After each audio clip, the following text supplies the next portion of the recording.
Hi viewers, welcome to Mahamax. So psych Siddhartha అంటూ December 12th అయితే రాబోతున్నారు. ప్రెజెంట్ మనతో పాటు మూవీ టీం ఉన్నారు. వాళ్ళని అడిగి తెలుసుకుందాం అసలు ఏంటి స్టోరీ, ఎలా ఉండబోతుంది ఏంటి అనేది. నమస్కారం అందరికీ. నమస్తే బ్రో. ఎలా ఉన్నారు? సూపర్, మీరు ఎలా ఉన్నారు? సూపర్. ఆబ్వియస్లీ మీ అందరూ అసలు ఫుల్ యాంగ్జైటీ, దాన్ని ఏమంటారు, ఎనర్జీగా ఉన్నారనమాట. యాంగ్జైటీ కూడా కొంచెం ఉంది. Right. First captain of the ship నుంచి స్టార్ట్ చేద్దాం. యాంగ్జైటీ, ఎక్సైట్మెంట్ ఒక Captain- గ్లాస్ లో కలుపుకొని ఇట్లా కెప్టెన్ కదా. Captain of the ship, cleaner of the ship. నేను cleaner of the ship. Right. So bro, psych Siddharth ఎక్కడి నుంచి స్టార్ట్ అయింది, ఏంటి స్టోరీ? సైక్ సిద్ధార్థ ఒక డెమో ఫిలిం గా స్టార్ట్ అయ్యి నందుకు చూపించబడింది. నందు పిచ్చి పిచ్చిగా ప్రేమించి దాన్ని ప్రొడ్యూస్ చేయబడింది. ఈ మధ్యలో ఎన్నో చెక్ పాయింట్స్, అబ్స్టికల్స్ వచ్చాయి. అవన్నీ స్కిప్ కొట్టి షార్ట్ గా చెప్పేస్తున్నా ట్రైలర్ లెక్క. అవన్నీ అధిగమించాము. Personally, emotionally, financially within budget చేసి అందరూ ప్రాఫిట్లోకి వెళ్ళారు. And now we're looking to you know ఈ జాయ్ కోట్లాది ఆడియన్స్తో పంచుకోవాలనే మా తాపత్రయం. Please come and watch. ఇది ఒక పెద్ద పార్టీ, అందరికీ చేరాలి. ఈ సైక్ సిద్ధార్థ ఇప్పుడు జర్నీ సగంలోనే ఉంది. దీని జర్నీ పూర్తయ్యేది 12th రిలీజ్ అయ్యాక దాని రెండో భాగం స్టార్ట్ అవుతుంది. ఈ బేబీని మేము ఇట్లా ఆడియన్స్కి ఇచ్చేస్తాం అండ్ మీరు అడాప్ట్ చేసుకుంటారు ఇంకా మీ గుండెల్లో. ఓకే. అందు బ్రో, సో ఫస్ట్ మొన్న రీసెంట్గా మీది స్పీచ్ చూసిన తర్వాత ఇన్స్పైర్డ్ లాట్. చాలా బాగా ఇన్స్పైర్ అయ్యా. ఎందుకంటే రియల్లీ 19 years పట్టింది, ఈసారి కప్ నమ్మదే అన్నారు. డెఫినెట్లీ ఈసారి హిట్ మనదే. హిట్ మనది ఈసారి 100% బ్రో. వెరీ కాన్ఫిడెంట్గా ఉన్నాం. నేను సినిమా ఆడియన్స్గా నేను చూసుకుని, నేను మాత్రమే కాకుండా సురేష్ బాబు గారు, రానా గారు చూసుకుని, వాళ్ళిద్దరూ మాత్రమే కాకుండా వాళ్ళ టీంకి కానీ బయట వాళ్ళకి వేసినటువంటి స్క్రీనింగ్స్ కానీ, మేము ఫోకస్ గ్రూప్ షోస్లో టెస్ట్ చేసినటువంటి ఆడియన్స్ నుంచి కానీ అందరి దగ్గర నుంచి వచ్చినటువంటి ఒకటే ఒక మాట, ఈ సినిమాతో మీరు ఖచ్చితంగా హిట్ స్కోర్ చేస్తారు అని చెప్పి ఖచ్చితంగా చెప్పారు. సో దానికోసమే waiting. 1 ball left, 6 runs to go. ఇప్పుడు ఆ 6 కొట్టడం కోసం వెయిట్ చేస్తాం. సూపర్. రైట్. యామిని భాస్కర్ గారు, సో మీ క్యారెక్టర్ చాలా బాగుంది, అంటే చూడడానికి బబ్లీగా చాలా బాగున్నారు. సో ఏంటి, what about your character and ఎలా ఉండబోతుంది ఏంటి? ఏమన్నా కనిపించలేదు. ఇలా అన్నాను దిష్టి తీస్తున్నారు. సో చాలా అరుదుగా ఒక యాక్ట్రెస్కి ఇలాంటి డిఫరెంట్ క్యారెక్టర్ దొరుకుతుంది. ఓకే. సో నేను చాలా కొన్ని మూవీస్ చేశాను, బట్ ఎప్పుడు ఇలాంటి క్యారెక్టర్ నాకు దొరకలేదు. అంటే ఒక పెర్ఫార్మెన్స్ చేయడానికి there is something to show. నాకు స్పాంటేనియస్గా తన క్యారెక్టర్, తన అణువను దాంట్లోకి బ్రీచ్ చేశారండి. తనలో ఉన్న గ్రౌండెడ్నెస్, స్థిరత్వం ఎంత అవుతుందో అంత ఫ్రీడమ్, స్పాంటేనిటీ కూడా రెండు కలిపి ఒక అమేజింగ్ పర్ఫార్మెన్స్ ఇచ్చారు. నేను ఎక్కువ మాట్లాడితే ఫిల్మ్ఫేర్ నామినేషన్ ఇవ్వాలంట, బట్ హూ యామ్ ఐ? ఒక డెబ్యూ డైరెక్టర్, ఫింగర్స్ క్రాస్డ్. నేను ఏమంటానంటే, నేను డెబ్యూ డైరెక్టర్ని, నా మాట వినాల్సిన అవసరం లేదు. మీరు మూవీ చూసి మీరే చెప్పండి. ఇఫ్ యూ డెబ్యూ డైరెక్టర్గా చెప్తున్నా, definitely Filmfare nomination is the least acknowledgement this role deserves. Beyond that నాకు తెలీదు. I may be speaking above my స్థాయి, బట్ నాకు అనిపించిన ఫీలింగ్ నేను వ్యక్తపరచడంలో ఇండియన్ కాన్స్టిట్యూషన్లో ఉంది right to freedom of expression, and this is my freedom of expression. Awards ఇవన్నీ పక్కన పెడితే మంచి రికగ్నిషన్ ఈ మూవీతో పక్కన పెట్టు, ఒక షెల్ఫ్లో పెట్టు. అట్లనే అవార్డ్స్తో పాటు రివార్డ్స్ అన్నిటిని తీసుకెళ్ళి బ్యాంక్లో పెట్టు. అది ఏది ఎడబెట్టాలనో తెలవాలి మనకు. ఏది ఎడబెట్టాలో తెలియకపోతే ఎడబడితే ఆడబెడుతుంటాం, ఆడబెడితే ఏదేదో అవుతుంటుంది. కాబట్టి ఏది ఎడబెట్టాలో తెలియాలి. సో బ్రో, బేసిక్గా మీరు అంటే చేస్తూ ఉన్నారు, ఓకే, ఇట్స్ గోయింగ్ ఆన్. కానీ మీరు మొన్న చెప్పినట్టు నన్ను అందరూ చాలా చీప్గా చూస్తున్నారు ఇలా అన్నారు కదా. లేదు బ్రో, మీరు అనుకుంటున్నారు అంతే. లేదు, అలా లేదు. బయట నందు అంటే ఎప్పుడైనా ఇక్కడే ఉంటారు. అరే bro, thank you bro, thank you. ఎందుకంటే పక్క నుంచి ఆయన కామెంట్ చూడండి, శత్రువులు ఎక్కడో ఉండరు రా, మన చుట్టూనే ఉంటారు, డైరెక్టర్ల రూపంలో, హీరోయిన్ల రూపంలో. So but thank you bro, means a lot. ఎందుకంటే చేస్తున్నారు, అన్ని బాగున్నాయి, కానీ ఒక చిన్న బ్రేక్ అనేది రావాలి కదా. కరెక్ట్. మేబీ ఈ సినిమాతో అనుకుంటున్నాను నేను. Thank you bro.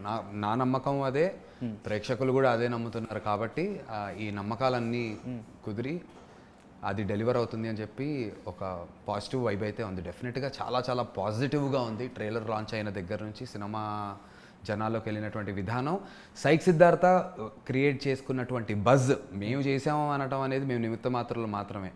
But cinema దానికి ఏం కావాలో అది చేసుకుంటుంది. నేను మొదటి రోజు చెప్పా వరుణ్, నేను ఎన్ని ప్రయత్నాలైనా చేయొచ్చు, కానీ స్క్రిప్ట్ అనేది ఏదైతే ఉంటుందో దానికి ఒక ప్రాణం ఉంటుంది.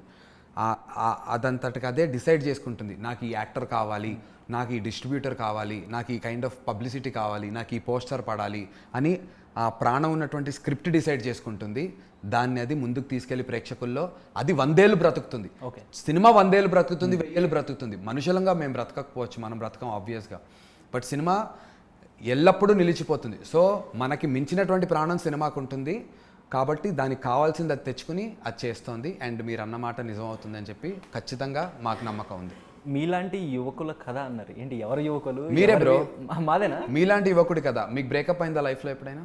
ఒకసారిగా 4 సార్లు అయినా. మరి మీలాంటి యువకుడి కదే. డెఫినెట్లీ మీకదే. మీకదే అసలు మీదే. మీలాంటి మీరు కావాల్సి వస్తే రైట్స్ క్లెయిమ్ చేయొచ్చు ఇప్పుడు మా దగ్గర. సాయిక్ సిద్ధార్థ ఎక్కడి నుంచి వచ్చింది ఫస్ట్ క్వశ్చన్ అడిగారు మీరు. మీ నుంచే వచ్చింది. నా నుంచే వచ్చిందా? మీ మీద స్పైస్ పెట్టి మేము మొత్తం మీ స్టోరీని మొత్తం ఏమనుకోవద్దండి, చాలా బ్యూటిఫుల్ గా చెక్కాము, బ్యూటిఫుల్ గా మూవీని మేము స్క్రీన్ మీద పంపించాము. ఒక బ్రేకప్ అయితే కాదు, 4 అయితే పక్కా ఉంటుంది. సో ఫస్ట్ హాఫ్ లో కథ అంతా మీదే బ్రో. అవునా? నీ కదే బ్రో, నువ్వు చూడు, నీ కదే బ్రో. సాయిక్ సిద్ధార్థ మీ కదే. ప్రతి బ్రేకప్ కి బాధ అయింది కదా, కానీ ప్రతి బ్రేకప్ కి బాధ డిఫరెంట్ గా కానీ ఈచ్ బ్రేకప్ ని ఎంజాయ్ చేస్తాం బ్రో. 2-3 బ్రేకప్ల తర్వాత గుండె కొంచెం గట్టిగా అయిపోతుంది, అలవాటు అయిపోతుంది. అలవాటు.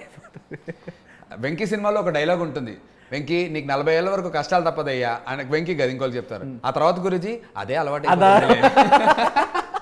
ఆ రకంగా బ్రేకప్ తర్వాత వచ్చే పెయిన్ కూడా అలవాటు అయిపోతుంది.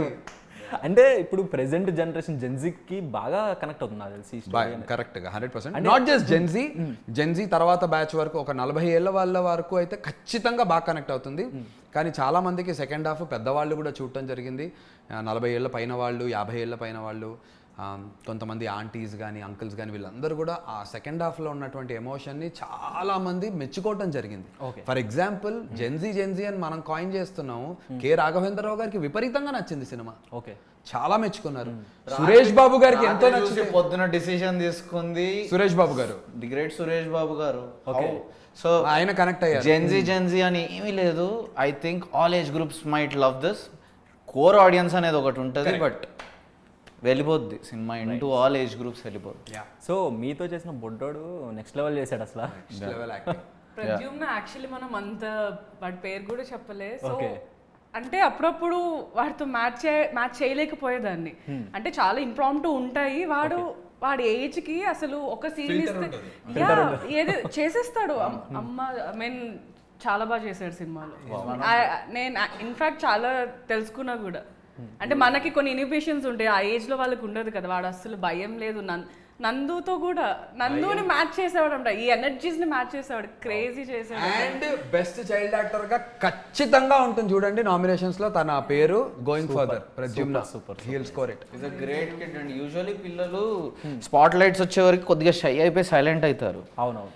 నేను ఫస్ట్ టైం దాన్ని అసలు తన కోసం వెతకకుండా ఎక్కడికో వెళ్ళా. మా ఫ్రెండ్స్ ఒక ఈవెంట్ జరిగితే అక్కడ ఒక బాబు గట్టిగా మాట్లాడుతున్నాడు, I did this, I did that అని. ఏంటి ఇంత ధైర్యంగా మాట్లాడుతున్నాడు, ఒక పాట పాడతావా అని వాళ్ళ పేరెంట్స్ అడిగారు. వాడు నాకు క్రౌడ్ కావాలి అప్పుడే వైబ్ వస్తుంది పాట పాడడానికి అన్నాడు. Complete reverse. I was like he is my guy. Luckily తన పేరెంట్స్ కూడా చాలా ఎంకరేజింగ్ ఉండే. తనకు మంచి ప్లాట్ఫామ్ ఇవ్వాలి, తన్ని ఓపెన్ అప్ చేయాలి, లైఫ్లో ఎక్స్పీరియన్సెస్ రావాలి తనకు అని కోరుకునే పేరెంట్స్ ఇమ్మీడియట్గా they are very happy. And thanks to their parents వాళ్ళ సపోర్ట్, విపరీతమైన సపోర్ట్. అంటే చైల్డ్ క్యారెక్టర్ కి ఆడిషన్స్ చేశారు? అయితే చేశాను, కానీ ఆడిషన్స్ బయట అక్కడ చెప్పాడు కదా ఇందాక నందు, స్క్రిప్టే ఎత్తుక్కుంటుందని. స్క్రిప్ట్ నా ద్వారా వాడిని ఎత్తుకినాడు. ఆ వీడియో ఇయ్యాలట్టుకుంది 50 Cent పాట ఇట్లా ఫుల్ కాన్ఫిడెంట్గా ఇంత పెద్ద క్రౌడ్ మీద ఒక 9 ఏళ్ళ పిల్లోడు పాడుతున్నాడు. Definitely he's a little extraordinary to be అంత. అండ్ బ్యూటిఫుల్ చైల్డ్, హ్యాపీగా ఫ్రీగా నవ్వుతాడు. అండ్ కొంచెం కాంప్లెక్స్ హ్యూమర్ కూడా ఎంజాయ్ చేస్తాడు. వన్ క్యారెక్టర్ నేను భయపడ్డాను, ఈ కాస్టింగ్ కుదురుతుందా కుదరదా అని. చాలా ఆ క్యారెక్టర్ మీద అఫ్కోర్స్ హీరోయిన్స్ విషయంలో నాకు నమ్మకం ఉండింది. ఖచ్చితంగా నాకు ప్రొఫైల్ లైక్ యామిని సెట్ అవుతుంది. ఈ క్యారెక్టర్కి మాత్రం నాకు అసలు ఒక ఇమేజ్ రావట్లేదు. ఎవరెవరు అనుకుంటే వరుణ్ అసలు అవుట్ ఆఫ్ ద వే వెళ్ళి దొరికాడు అని మెసేజ్ చేశాడు రాత్రి. ఆడిషన్స్లో దొరకకుండా ఆడిషన్ బయట దొరికాడు. అదే కదా స్క్రిప్ట్ ఎత్తుకుంది అంతే. గ్రేట్ వర్క్ రే ఉంది. అండ్ కొన్ని సీన్స్ లో కాస్ట్యూమ్స్ చాలా బాగున్నాయి. చాలా థ్యాంక్ యూ. ఈ కాస్ట్యూమ్ యాక్చువల్లీ డిజైన్ చేయడానికి చాలా కంపెనీస్ మొత్తం రీసెర్చ్ చేసి 10 ఏళ్ళ పరిశోధన తర్వాత ఆ కాస్ట్యూమ్ వచ్చిందండి. I want to want to tell you it took a lot of effort. అక్కడ కాస్ట్యూమ్ చూడండి, ఆ టెక్స్చర్ చూడండి. ఏది మామ ఈ టెక్స్చరా? అవును మామ, ఎంత కష్టం. చాలా బాగుంది మామ. ఎన్ని ఏళ్ళ పరిశోధన తర్వాత వచ్చింది డిజైన్ చూడు మామ, ఇట్లా పోయి ఇట్లా పోతుందిరా. హౌ మామ నువ్వు చెప్పినావు మామ డిజైనర్ కి, ప్రియాంకకి చెప్పినావు? 10 ఏళ్ళ రీసెర్చ్ మామ, నీకు ఎట్లా చెప్పినావురా? అవును మామ. థ్యాంక్ యూ రా మామ. డిజైన్ ఇట్లా చెప్పినావురా? అన్ని ట్రై చేసినాం ఆప్షన్స్. ఇది ఇట్లా నమస్కారం పెట్టుకున్నట్టు ఇట్లా ఇగో అదే ఆడియన్స్ కి నమస్తే. ఇగో లాట్ ఆఫ్ రీసెర్చ్ ఉంటాయండి. సినిమా అన్న ఇంకా వదిలితే మేము దీని మీద నేను వారిని ఇంకో 2 గంటలకు ట్రిప్ అవ్వాలి. సినిమా వస్తుంది దాని మీద మళ్ళీ. అవునా? ఆ జోన్ లోకి వద్దు. పూర్తిగా ఉండొద్దు. Man has enough for his need. Greed అయిపోతుంది ఎక్కువ పెడితే. సో నీడ్కి ఎంతనో అంతే పెట్టు. Okay okay okay, back to the moment. Please. Bro కాదు బ్రో, సారీ ఇలా కాల్ పెట్టుకుంటున్నాను అనుకో. No worries. So actually shirt లేకుండా చేయడం అనేది ఇట్స్ టఫెస్ట్ థింగ్ నన్ను అడిగితే. అండ్ బైక్ మీద రైడ్ చేయడం, ఫ్లైఓవర్స్. సవారీలోనే చిన్న చెడ్డీ వేసుకుని బాడీ కూడా లేదు బ్రో. అప్పుడు బాడీ కూడా లేదు బ్రో. ఇప్పుడైతే కనీసం ఒక 18 ఏళ్ళు కష్టపడి ఏదో 18 కిలోలు తగ్గి, అరే అవును 18 months 18 kilos తగ్గిన. అవునా? సో ఆ నెలకు 1 కిలో చొప్పున 18 నెలల్లో 18 కిలోలు తగ్గా. Only for this character. Acting కోసం అఫ్ కోర్స్ చేస్తాము, కానీ క్యారెక్టర్ ఫిట్నెస్ అని ఒకటి ఉంటుంది. ఆ విషయంలో నా డైరెక్టర్ చాలా చాలా పర్టికులర్గా ఉన్నాడు. వీడు ఒక విధంగా కనిపిస్తే ఆ బాడీ లాంగ్వేజ్లో వచ్చే క్వర్క్స్ ఎక్కువ యాడ్ అవుతాయి అనేది వరుణ్కి ఉంది.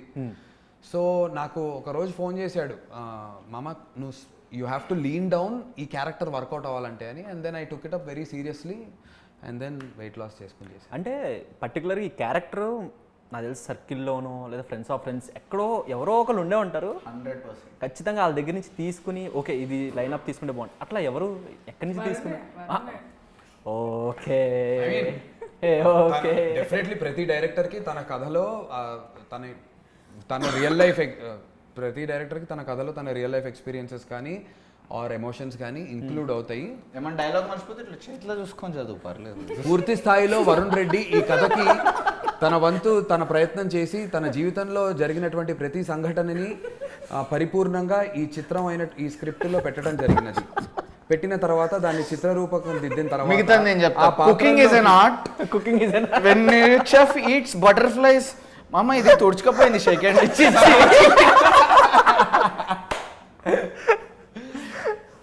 Tarun Bhaskar is a huge inspiration అండి. ఓకే. తను సైన్మా మూవీ చూసి మాకు పిచ్చ ధైర్యం వచ్చింది. అసలు పిచ్చ ధైర్యం వచ్చింది. మ్యాడ్ అయిపోయాను ఇన్ని వందల సార్లు ఆ సైన్మా షాట్.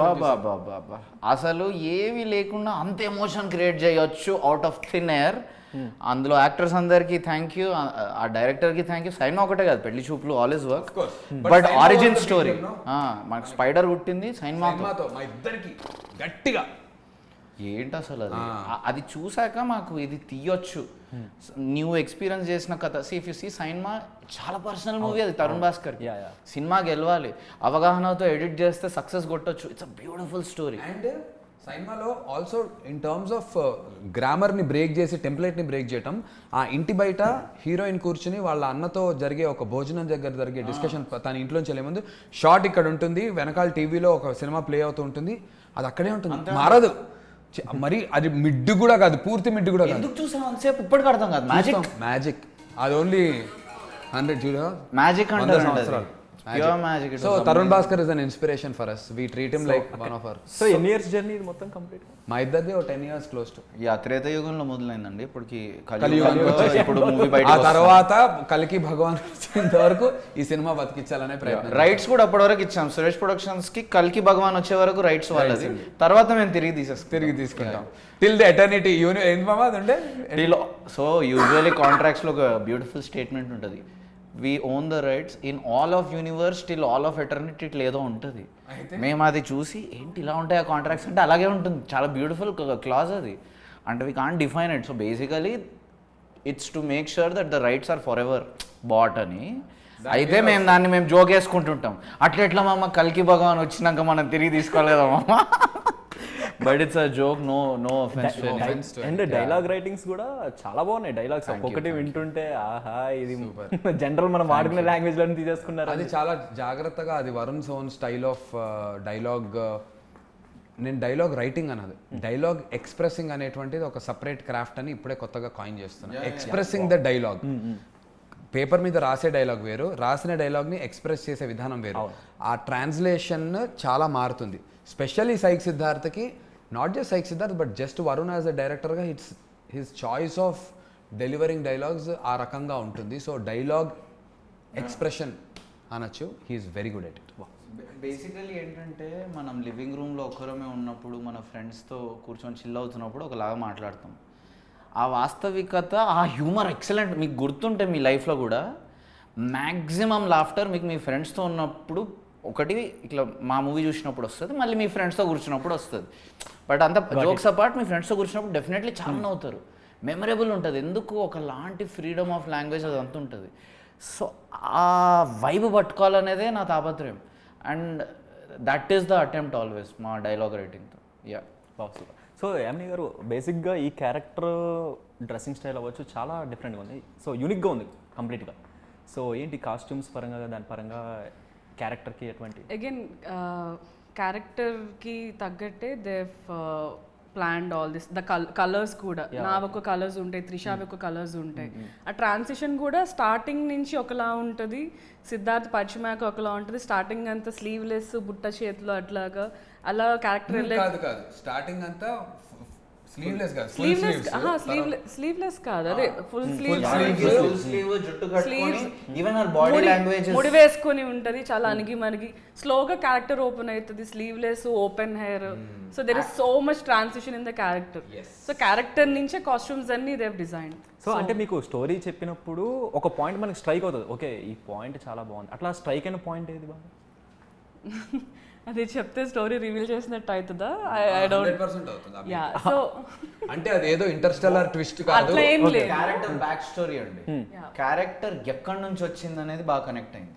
ఓకే, ఎక్కడి నుంచి వచ్చి ఎక్కడికి వెళ్ళింది అనే ఆ ఆర్క్ ఏదైతుందో, ఫ్రమ్ చాలా డిఫికల్ట్ సర్కమ్స్టాన్స్ నుంచి బయటికి వచ్చి అంత జాయిన్ ఆ క్యారెక్టర్ వెతుక్కుంది అనే పాయింట్ మీద చాలా తను కనెక్ట్ అయింది. అండ్ మనందరం దాని మీదనే కనెక్ట్ అవుతాం. బీట్ సిద్ధార్థ్ ఆర్ శ్రవ్య ఎక్కడి నుంచి వచ్చి ఏంటి ఇంత కష్టమైన పరిస్థితుల్లోంచి ఎక్కడికి వచ్చారు అనేదే మనకు గూస్ బంప్స్ ఇచ్చి మన హార్ట్లో ఒక సన్ రైజ్ అవుతుంది. సోల్ ఆఫ్ సైక్ సిద్ధార్థ్ కదా, soul of psych Siddharth is Shravya actually. Okay. Yeah. So మేము బేసిక్గా ఇప్పుడు ఒక చెప్తాను. మేము 10th ఉన్నప్పుడు అర్జున్ రెడ్డి చూసాం. సో ఆఫ్టర్ దట్ బీటెక్లో ఉన్నప్పుడు డీజెటీలో చూసాం. ఇప్పుడు జాబ్ చేస్తూ ఇచ్చి వస్తాం. Nice, thank you so much. Fingers cross for saying that. Because ఆ రెండు కూడా మీరు చెప్పినవి ల్యాండ్ మార్క్ ఫిల్మ్స్. సో అలాంటి ల్యాండ్ మార్క్ ఫిల్మ్గా సైక్ సిద్ధార్థ అవ్వాలి. మాకు మేము అటెంప్ట్ ల్యాండ్ మార్క్ ఫిల్మ్ చేయాలని చేయలేము, మేము అటెంప్ట్ మంచి సినిమా చేయాలని చేసాం. కాకపోతే అది దేవుడి దయ వల్ల స్క్రిప్ట్కి ప్రాణం ఉంటుందని మాట్లాడుకున్నాం కదా, ఆ దిశగా వెళ్తోంది. చూద్దాం దేవుడి దయ. అండ్ ప్రొడ్యూసర్గా ఎలా అనిపిస్తుంది ఈ ప్రొడ్యూసర్ ఫేస్ అనేది? చాలా స్ట్రగుల్ ఐ థింక్, ఎందుకంటే చాలా టెన్షన్స్ ఉంటాయి, లాట్ ఆఫ్ టెన్షన్స్. ఎందుకంటే మూవీ తీయటం ఒక ఎత్తు అయితే అక్కడి నుంచి దాన్ని రిలీజ్కి తీసుకురావడం ఒక ఎత్తు, చాలా మళ్ళీ రిలీజ్ తర్వాత ఇంకా ఉంటుంది అగైన్. ఈ జర్నీ అంతా చాలా కొత్త జర్నీ. ఈ ఫీలింగ్స్ అని నా జీవితంలో మొట్టమొదటిసారి నేను ఫీల్ అవుతున్నా. అంటే ఈ ఎమోషన్స్ ఇన్నేళ్ళ ఇండస్ట్రీలోనే కాదు, ఒక మనిషిగానే నాకు ఇలాంటి ఫీలింగ్స్, ఇలాంటి కాంప్లెక్సిటీస్ నేను ఏ రోజు ఫీల్ అవ్వలేదు. ఇప్పుడు మీతో మాట్లాడుతుంటే కూడా గుండె బరువుగా, ఆయాసం వస్తుంది సడన్గా. టిష్యూస్ కావాలా? అక్కర్లేదు. ఓకే. సో చాలా ఆయాసం ఇవన్నీ అది యాంగ్షియస్సా, అది పనులు అవ్వాలి అనేది, ఎందుకంటే పనులన్నీ నేను చేసుకోవాల్సి వస్తుంది, చేయాల్సినటువంటి అవసరం నాకు ఉంది కాబట్టి అక్కర్లేదురా. సో ఈ ఫీలింగ్స్ అనేవి చాలా కొత్త, ఎమోషనల్గా ఏం కాదు చెప్తున్నా. ఆ ఫీలింగ్ చాలా బ్లాంక్ స్పేస్, బ్లాక్ హోల్ ఎంత అంటే అన్టచ్డ్, అన్టాప్డ్ మిస్టరీయో, ఈ ఫీలింగ్ చాలా మిస్టీరియస్ ఫీలింగ్. అది ఏందో తెలీదు, ఎక్స్ప్రెస్ చేయడానికి లేదు. మేము ఎంత యాక్షన్ మధ్యలో ఉన్నామంటే రిఫ్లెక్ట్ అయ్యే టైం లేదు. మీరు ఇక్కడ మాట్లాడుతున్నారు కదా మీతో, మేము ఇదే మా రిఫ్లెక్టింగ్ టైం. మేము ఇంటికి వెళ్ళి రిఫ్లెక్ట్ అయ్యేది లేదు, ఓన్లీ రెస్టే. అసలు ఇప్పుడు మీతో మాట్లాడేది కూడా నాకు ఏదో చాలా ఈ ముందు లేయర్ వస్తుంది, వెనక లేయర్లో యాంగ్షియస్నెస్ ఉంది. అందుకే పని ఉంది, నెక్స్ట్ ఏం జరుగుతుంది, నెక్స్ట్ చేయాల్సిన పనులు కొన్ని 100 ఉన్నాయి, రోజులేమో కొన్నే ఉన్నాయి. ఎగ్జిక్యూటివ్ ప్రొడ్యూసర్ ఇప్పుడు వెళ్ళాడు ఒక very important meeting, sound final clearance, censor board, అవన్నీ అసలు నాన్ స్టాప్ నడుస్తుంది నాకు. సో అది బ్యాక్గ్రౌండ్లో నడుస్తుంది. ఇదే మా రిఫ్లెక్టింగ్ టైం. మీ వల్ల మాకు కొద్దిగా థెరపీ అవుతుంది ఇక్కడ. యా, నిజంగా. అండ్ సెన్సార్ బోర్డ్ వెళ్ళినప్పుడు వాళ్ళు ఏమన్నారు అసలు? మజా వచ్చింది బ్రో. మజా. మేము చాలా బుద్ధిమంతుల్లాగా నేను వరుణ్ ఇద్దరం వెళ్ళి ఒక పుస్తకం పెట్టుకుని పెన్ను పెట్టుకుని అన్నీ రాసుకోవడానికి వెళ్ళాము. ఒక్క సింగిల్ కట్ విజువల్ కట్ సింగిల్ది కూడా చెప్పలేదు. కానీ ఒక 2 చోట్ల మాత్రం జనరిక్గా కొన్ని విషయాల గురించి స్టేట్మెంట్స్ పాస్ చేసాం సినిమాలో. జనరిక్గా అందరినీ అలా పాస్ చేయడానికి లేదు, మనం you cannot generalise things. So ఆ విషయాల్లో కొంచెం కరెక్షన్ చేసుకోండి అన్నారే తప్ప they love the film, they love the second half. A lot of people love the first హాఫ్లో సిద్ధార్థ్ గాడి ర్యాంట్కి రియాక్షన్స్ అన్నిటికీ విపరీతంగా కనెక్ట్ అయ్యారు. ఇన్ఫ్యాక్ట్ నేను టీజర్లో పెట్టిన లెంత్ సినిమాలో మాకు టైం లైన్ ఎక్కువ ఉండకూడదని కొంచెం కట్ చేసాం. ఎందుకు చేశారో చాలా బాగుంది, కనెక్ట్ అవుతారు, ఇఫ్ రిక్వైర్డ్ ఇంక్లూడ్ చేయమని చెప్పారు. But overall it was a fun meeting. చాలా కొత్త ఎక్స్పీరియన్స్ నాకు వరుణ్కి అది. అండ్ ట్రైలర్లో 1 minute 21 seconds దగ్గర ఒక డైలాగ్ ఇట్లా వచ్చి ఇట్లా వెళ్ళిపోతా ఉంటుంది. అదేం లేదు బ్రో, బేసికలీ చాలామంది అంటే కొంతమంది బియర్ తాగుతారు, కొంతమంది విస్కీ తాగుతారు, చాలామంది వోడ్కా తాగుతారు. సో లంచ్ టైంలో వోడ్కా తాగే వాళ్ళని లంచ్ వోడ్కాస్ అని చెప్పి మేము దాన్ని కాయిన్ చేయడం జరిగింది. చాలా పరిశోధన తర్వాత ఆ పదాన్ని కాస్ట్యూమ్ డిజైన్ చేసిన టీంతోనే కూర్చొని మేము చాలా నమస్సు మాంజలి పరిశోధన జరిగింది మామ. ఎంత అమ్మా ఎంత ఎంత ఎంత జరిగింది. But it is a fun term అండి. We do not want to abuse or anything. Humour is very important లైఫ్లో. హ్యూమర్ వల్లనే మనం ఇంకా బతుకున్నాం. మీకు 4 చెప్పొచ్చు కదా, మీకు 4 బ్రేకప్స్ అయినా మీరు ఈరోజు మాతో కూర్చొని నవ్వుతారంటే because humour is there. Humour లేకపోతే ఏమైపోతాం మనం? So humour important. ప్లీజ్ ఇది సీరియస్గా తీసుకొని కల్చర్ మీద మేము ఏదో కొట్లాటకు రావట్లేదు. కల్చర్ మాకు ఇష్టం, ఓల్డ్ స్కూల్ వాల్యూస్ కూడా చాలా ఉన్నాయి మూవీలో. సో డెఫినెట్లీ కొన్ని డైలాగ్స్ ఉన్నాయి, లైక్ కార్లో ఉన్నప్పుడు రేంజ్ రోవర్ సంథింగ్. అవునవును, ఇట్స్ రియల్లీ కొంచెం ఇంట్రెస్టింగ్ ఉంది దానికి రీజన్ మీకు సినిమా చూస్తే తెలుస్తుంది ఎందుకు అలా వచ్చింది అనే దానికి ముందు జరిగే ఒక లీడ్ సీన్ ఉంటుంది. అది క్లియర్గా చాలా పర్ఫెక్ట్గా ల్యాండ్ అవుతుంది. అది త్రిష క్యారెక్టర్ని ఒక రకంగా ఓపెన్ చేశాడు మా డైరెక్టర్ ఒక సీక్వెన్స్లో. తన ఆలోచన విధానం అందరికీ అర్థమైపోవడానికి రెగ్యులర్ డైలాగ్స్ లా కాకుండా చాలా beautiful, one of my favourite sequences in the film. So మీకు ట్రైలర్లో చూసిన ఆ బిట్ మీకు ఎందుకు అనేది క్లియర్గా అర్థమవుతుంది. ఓ లాస్ట్లో కూడా అర్థమైంది బ్రో. ఎందుకు ఓపెన్ చేస్తారు? అన్ని రకాల కసులు డ్రీమ్స్ మంచివి కాదు. కొన్ని డ్రీమ్స్ చాలా షాలో ఉంటాయి. మీరు లాస్ట్ డైలాగ్ లాంటి డ్రీమ్స్ అవంత మంచి డ్రీమ్స్ ఏం కాదు, ఏదో కసి కొద్దీ వచ్చే డ్రీమ్ అది. సో దాన్ని కూడా అడ్రస్ చేయాలి. మనం ఏదో దానివల్ల సాటిస్ఫాక్షన్ వస్తుంది అనుకుంటాం, వెళ్తే ఇంకా ఇంకా ఎంటీ అనిపిస్తుంది. సో ఆ అంశాన్ని ఎస్పెషల్లీ ఆ అంశాన్ని కూడా చూపించడం జరిగింది. So shallowness is shallow, deep fulfilment is deep fulfilment. So మీ బిగ్గెస్ట్ డ్రీమ్ ఏదో చెప్పండి. నా బిగ్గెస్ట్ డ్రీమా ఇందాక ఒక ఇంటర్వ్యూలో డిస్కవర్ చేశాను నేను. నా బిగ్గెస్ట్ డ్రీమ్ ఏంటి తెలుసా? ఈ సినిమా, ఇలాంటి సినిమాలు నేను తీసే సినిమాలు 30-40 సంవత్సరాల తర్వాత ఎవడో ఎక్కడో పిల్లోడు చూసి ఈ సినిమా చూసి నాకు ఫిల్మ్ మేకింగ్ మీద ప్యాషన్ వచ్చింది. నాకు జంధ్యాల ఇంకా విశ్వనాథ్ గారి ఫిల్మ్స్ చూసి నాకు ప్యాషన్ వచ్చింది. ఇవాళ ఫిల్మ్ మేకర్స్ కూడా ఎందరితో చూసి వచ్చింది. ఆ ఇంపాక్ట్ నేను చేసే వర్క్ కూడా ఫ్యూచర్లో 30-40 years తర్వాత కూడా రావాలి. అయితే క్రేజీ థింగ్ ఏంటంటే సినిమా నిలబడేది ఫ్రైడే సాటర్డే సండే ఫస్ట్. అవును, అవి పడితేనే 40 years తర్వాత మళ్ళీ ఇది అవుతుంది. So first attempt Friday Saturday సండేని ఒక 3-4 వీకెండ్స్ గట్టిగా పడాలి. తర్వాత ద ట్రూ డెస్టినీ ఒక ఫిలింది 40 years తర్వాత తిరిగి వచ్చి సమాజంలో ఇంకా ఫిల్మ్ మేకర్ని తీసుకొస్తుంది, ఇంకా థియేటర్స్ బతకాలి, కమ్యూనిటీ వాచింగ్, ఒక గ్రూప్గా మనందరం ఎమోషన్స్ ఫీల్ అవ్వాలి, ఆ ఎక్స్పీరియన్సెస్ మనందరం షేర్ చేసుకోవాలి యాజ్ వి గ్రో ఓల్డ్. ఇది నాకు చాలా ఇంపార్టెంట్. ఇది నా బిగ్గెస్ట్ రీజన్ ఫిల్మ్స్ చేయడానికి. సో మీ బిగ్గెస్ట్ డ్రీమ్ ఏంటి?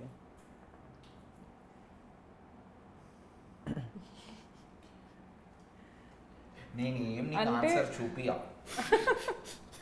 లేదు. ఈ సినిమాలో ఒక మంచి క్యారెక్టర్ చేశాను కదా, ఇలాంటి చాలా సినిమాలు చేయాలని నా డ్రీమ్. ఓకే, అంటే ఇప్పుడు దాకా నేను కొన్ని బౌండరీస్ పెట్టేసుకొని ఇలానే చేయాలి, ఇలాంటి సినిమాలే చేయాలి, చాలా రిస్ట్రిక్ట్ చేసుకున్నాను నేను. భయం అవ్వచ్చు ఆర్ వాట్ ఎవర్, చాలా రీజన్స్ ఉండుండొచ్చు. బట్ అలాంటి బౌండరీస్ పెట్టుకోకుండా నాకు వచ్చిన ఆపర్చునిటీని గ్రాప్ చేసుకుంటూ వీలైనన్ని, ఎన్ని అని వీ నెవర్ నో, సో వీలైనన్ని మంచి సినిమాలు చేయాలని మంచి యాక్ట్రెస్గా పేరు తెచ్చుకోవాలి. దట్స్ ద బిగ్గెస్ట్ డ్రీమ్, అంతకంటే ఏం లేదు. బ్రో మీది బిగ్గెస్ట్ డ్రీమ్? నా biggest dream psych Siddhartha December 12th morning show అయిన తర్వాత బ్లాక్ బస్టర్ హిట్ కొట్టావరా, నీ 19 ఏళ్ల కష్టానికి ఫలితం ఆన్సర్ సైక్ సిద్ధార్థ అని ఆంధ్ర తెలంగాణ తెలుగు ప్రేక్షకులు అందరూ ఘంటాపదంగా చెప్పాలనేది నా biggest dream bro. And waiting for 2026 March. Thank you, కలుద్దాం commentary. And all the best bro, congratulations. Thank you. ఇంకా ఇలాంటి సినిమాలు చేసి మంచిగా హిట్ కొట్టాలని కోరుకున్నా. ఫస్ట్ ఆఫ్ ఆల్ ఈ సినిమాతో మళ్ళీ సక్సెస్ మీట్లో కలుద్దాం. Love you bro. Love you so much. Thank you so much. Thank you Thank you. Best wishes. So guys చూసారు కదా, ఇదనమాట సైక్ సిద్ధార్థ మూవీ టీంతో స్పెషల్ ఇంటర్వ్యూ. సో మరొక ఇంట్రెస్టింగ్ ఇంటర్వ్యూతో మేము ముందు ఉంటాను. Your Sanjay signing off.